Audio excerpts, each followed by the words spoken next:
Hi, welcome Automotive Show EKG Canadian Enthusiast. Before starting the show, I want to hit the like button and subscribe to my show.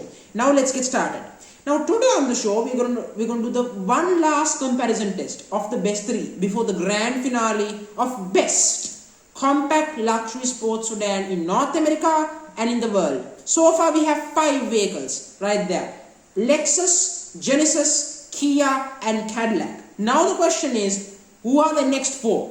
Today it's the juicy stuff from Europe. It's the Europeans, and this is the one that I really love to do. I really want to do this. I really love this thing actually. So before starting the show, I want to say thank you very much for joining me on this show for so long and enjoying my videos. Actually, I want to thank all of my viewers for watching my videos and subscribing. It's been an honor for me making these videos. I feel really happy making these, and if you are happy, I'm truly happy indeed. So now let's get started. So in terms of European competition, in the US, in North America in general, you don't get certain stuff like you will see as I explain it to you. First, the Bmw M4. I have not taken the competition model with all-wheel drive. Instead, I have taken the rear-wheel drive model with the 6-speed manual gearbox. Yep. The enthusiast favorite version, which I also love, personally speaking. Powered by a 3-liter twin turbocharged inline 6, making 473 horsepower and 3.8 seconds to 60, and top speed of 180 miles per hour with the M package. Now, prices for this normal M4 is $71,800, but I have included $28,989 worth of options. Now you might say, I'm insane.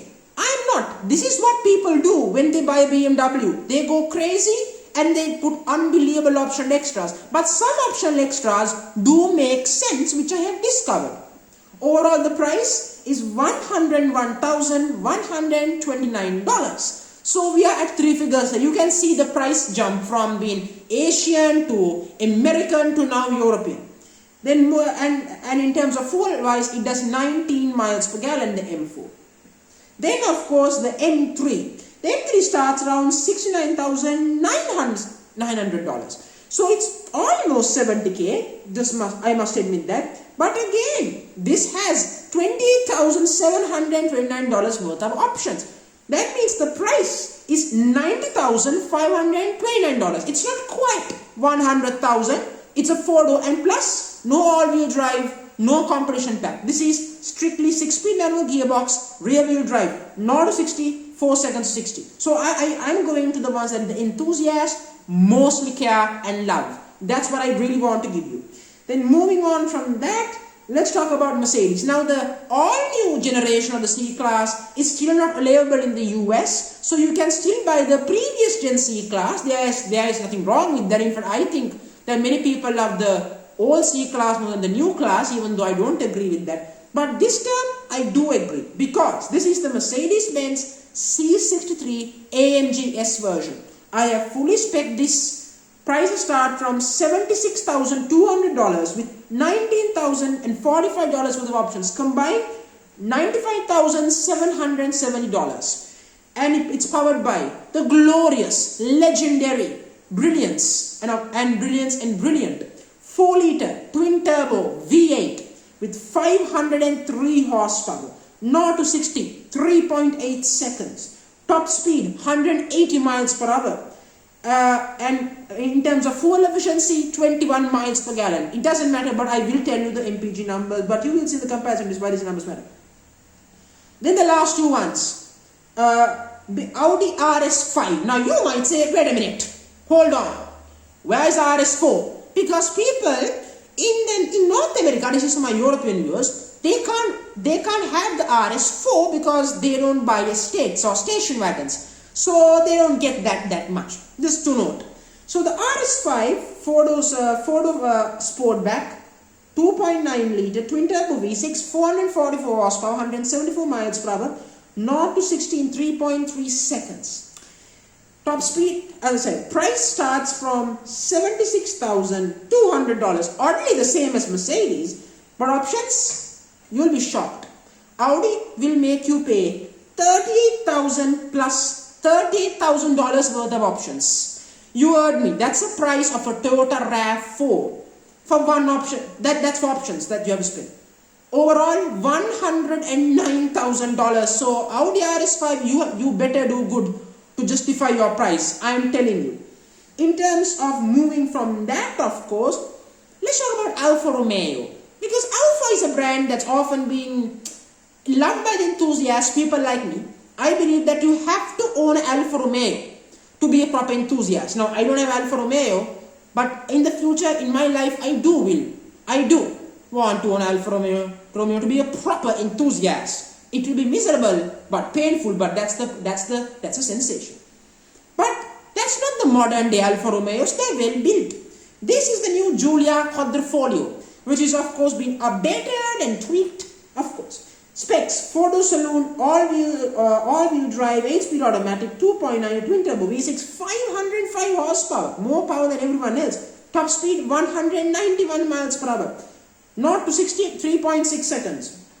Fuel economy 20 miles per gallon. So yes, that's fairly good for Alfa Romeo. But you might see the starting price. This is the range topping Quadrifoglio, which costs $8,000. With $8,850 worth of options combined, price $89,000. That's a lot of money, I will admit. You think it's a bargain. More power than Mercedes, more power than BMW, quicker than everyone else except for the Rs5.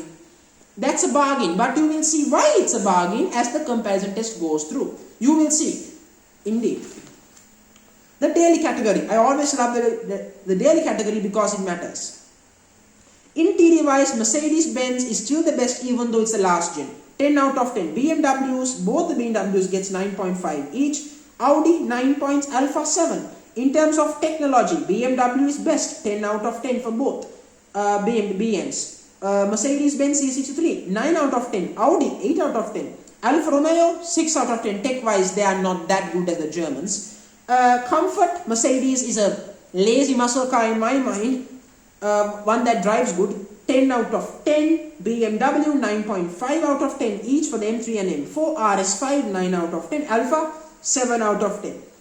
In terms of practicality, Mercedes-Benz, the 4-door sedan here, so 10 out of 10. M3, 9.5 out of 10. Audi Rs5 Sportback, 8 out of 10. Alfa Romeo, 7 out of 10. But the M4 is a coupe, which means it's impractical. 4 out of 10. And you will see that penalty rating is very hard.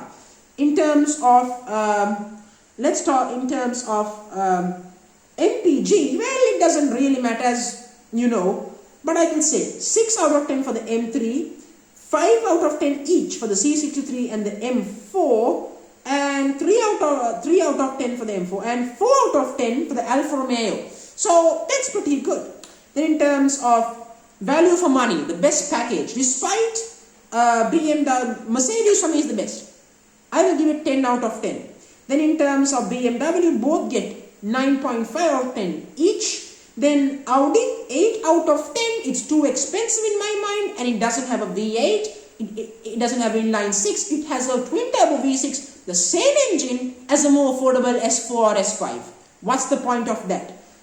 Then, of course, Alfa Romeo, it's an Italian masterpiece mechanically, 9 out of 10. So you can see the winner here, obviously, is Mercedes-Benz winning. The Mercedes-Benz and the M3 is tied #1 best in the daily category, and then Audi has come third in the daily category, BMW's M4 fourth, and Alfa, well, obviously, you get the point with Alfa, 40. Moving on to the weekend category, which I really love.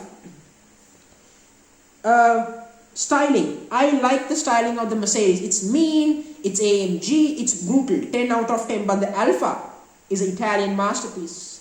It's brilliant, it's flair, it's sexy, it's Italian. 10 out of 10.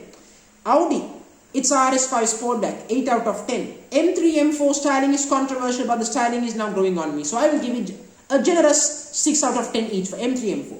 Then moving on to performance, well, Alfa Romeo, for me, is the best in performance. Most power, unquestionably, 10 out of 10. Rs5, 9.5 out of 10. Mercedes, and the M3 9 out of 10, and the M4 8 out of 10. In terms of handling, too close to call, but I will tell the points anyway. M3, M4 get 10 out of 10 each, and so is Alfa Romeo. It's a masterpiece, 10 out of 10. Mercedes, 9 out of 10. Audi, 8 out of 10.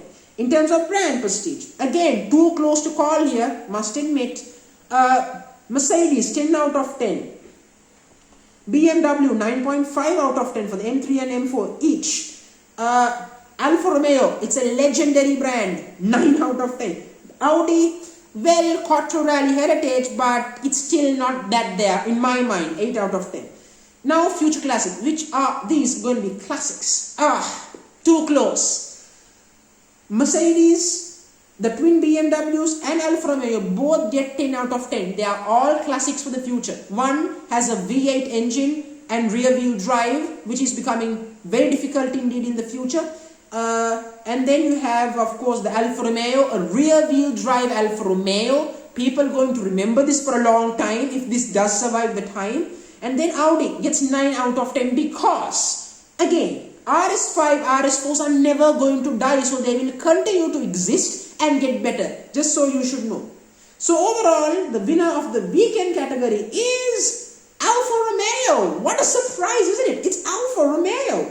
Alfa Romeo second, Mercedes-Benz third, M3 fourth, M4 fifth, Rs5. What a surprise from Alfa Romeo. Wow, Alfa, good job.